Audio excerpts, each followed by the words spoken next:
Hola, muy buenos días. Mi nombre es Juan Pablo Olayo Zamora. Soy de la unidad académica número 7 y el día de hoy voy a hablarles sobre los presidentes de México. Empezando por Lázaro Cárdenas del Río, en cual su sexenio abarca de 1934 a 1940. De ahí sigue Miguel Ávila Camacho, con su sexenio de 1940 a 1946. De ahí Miguel Alemán Valdés, de 1946 a 1952. Después Adolfo Ruiz Cortines, de 1952 a 1958. Le sigue Adolfo López Mateo, de 1958 a 1964. En continuidad sigue Gustavo Díaz Ordaz, de 1964 a 1970. Le sigue Luis Echeverría Álvarez, 1970-1976. De ahí José López Portillo y Pacheco, de 1976-1982. En continuidad, Miguel de la Madrid Hurtado, de 1982 a 1988. En continuidad de los anteriormente enunciados, seguimos con Carlos Salinas de Gortari, de 1988 a 1994. Le sigue Ernesto Zedillo Ponce de León, de 1994 al 2000. Le sigue Vicente Fox Quesada, del 2000 al 2006. De ahí Felipe Calderón Hinojosa, del 2006 al 2012. Y por último, el presidente Enrique Peña Nieto, del 2012 al 2018. Bueno, ahora toca hablar de un presidente en específico, el cual será Luis Echeverría Álvarez, sobre lo que sucedió durante su sexenio. Empezaremos con lo malo, en ese momento oscuro de la historia. México ha vivido episodios de represión a través de su larga historia. Uno de los más tristes, a pesar de que inició hace 50 años, es el que se vivió durante el sexenio de Luis Echeverría Álvarez del Partido Revolucionario Institucional, quien gobernó de 1970 a 1976. En 1970 ganó las elecciones para la presidencia de la República con el 84.63% de los votos, apoyado por el partido del PRI, el Partido Popular Socialista, PPS, y el Partido Auténtico de la Revolución Mexicana, PARM. El inicio de la represión. Pues bien, esto nos lleva al 10 de junio de 1971, cuando el país vivió una nueva brutal represión en contra de una manifestación de estudiantes. Esa tarde, una multitud de jóvenes marchó al centro de la Ciudad de México, exigiendo condiciones democráticas en sus universidades.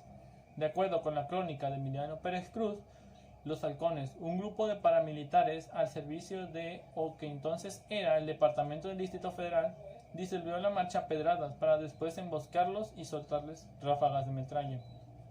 La guerra sucia. Es así como entramos a la represión sistemática del gobierno contra los movimientos sociales inconformes. Según publicó en 1982 el exguerrillero Gustavo Irales, esta guerra secreta, que arrojó más de 1500 muertes debido a que se habían cerrado las vías pacíficas al cambio revolucionario y no me quedaba más opción que la lucha armada. Varios integrantes de los movimientos sociales y partidos políticos clandestinos dejaron sus ciudades para unirse a ejércitos guerrilleros en el interior del país, así como la Asociación Cívica Guerrerense de Genaro Vázquez, el Partido de los Pobres de Lucio Cabañas en la Sierra de Guerrero o la Liga Comunista 23 de septiembre en Sonora, Chihuahua. El golpe a Excelsior. En el sexenio de Luis Echeverría no solamente se persiguió a opositores políticos, también se hostigó a periodistas, atentando contra la libertad de expresión. Esto lo ejemplifica el emblemático caso del golpe al periódico Excelsior. En el ensayo La crisis y la tregua, el sociólogo Julián Labastida menciona que Luis Echeverría, siendo presidente de la República, intervino en la cooperativa de dicho periódico a través de asambleas manipuladas y la intimidación de cuerpos directivos mediante grupos armados, hasta que el 8 de junio de 1976, con la manipulación de cooperativas y el uso de sicarios, un segmento del periódico alineado con el gobierno tomó el periódico y obligó la salida de su director, Julio Scheer. Esto resulta relevante, porque durante este sexenio, según la Bastida, Excelsior era el único medio que cuestionaba las acciones del presidente. Fue un fenómeno político importante, porque permitió al ejército de la crítica de la información y análisis político en una época en que esto no sucedía. Ahora, lo bueno del sexenio de Luis Echeverría Álvarez. En el periodo de su presidencia optó por llamarla apertura democrática. Acometió una política económica basada en la iniciativa del sector público y centró todas sus actuaciones en el diálogo. En su gestión, la economía mexicana creció a un nivel de 6.1%, promovió el desarrollo de puertos marítimos como el puerto de Madero y Lázaro Cárdenas. Fue creado el Instituto de Fondo Nacional de la Vivienda para los Trabajadores y el Instituto Mexicano del Comercio Exterior. Instituyó la Secretaría de Turismo y de Reforma Agraria, así como la Comisión de Estudios del Territorio Nacional.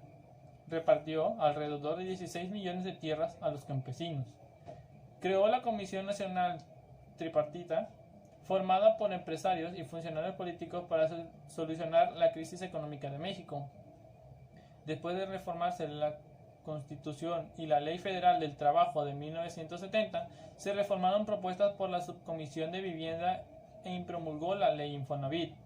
Así fue como nació el Instituto de Fondo Nacional de la Vivienda para los Trabajadores, Infonavit. Dicho instituto mexicano se creó para que los trabajadores del país tengan derecho a obtener un crédito para poder adquirir una vivienda.